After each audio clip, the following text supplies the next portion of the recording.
Would you give up tomorrow for $10 million? The first step is realizing what you're worth. Life is a gift, a journey, and a story, and you are the author.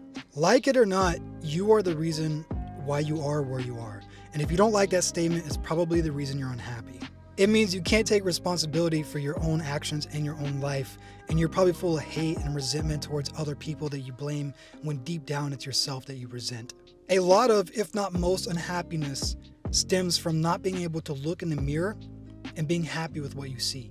And you don't need to live a perfect lifestyle, be rich or famous to be proud and be happy with what you see, to be proud of yourself. You only need to live by and stick by your values that you create for yourself and be in the process of building what it is that you want, building the life that you want. Cognitive dissonance is the day-to-day life of so many people, and it's a never-ending cycle of misery and distress, and people try to ease this pain with just more cognitive dissonance. For example, an alcoholic feels shame and guilt for being an alcoholic. So what does he do? He drinks to forget that pain, creating more cognitive dissonance, creating more shame and guilt for himself. You need to find something you can work on. And obviously you should work on yourself, but you shouldn't just work on yourself to work on yourself, right? You shouldn't just meditate to meditate or read to read because you think it's going to make you a better person.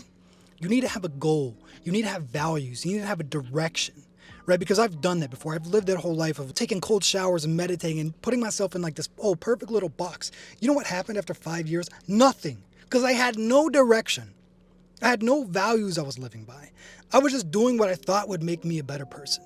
But it's like if you sharpen a sword every day and you don't do anything with it, like what's the point? But don't get mixed up and make the destination the point of happiness. Don't look into the distance and say, when I get there, if only, whenever I get there, I'll be happy. Then you need to find joy in the process. And if you're not finding joy in the process, you're in the wrong field. You're either in the wrong career, you're doing the wrong thing, it doesn't align with your value. And that doesn't mean you're going to be satisfied 100%. You can do what you love, and there's still going to be days where you hate it, right? There'll still be things about it you don't like.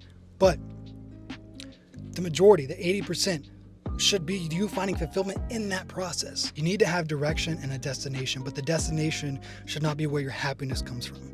Your fulfillment should come from the process.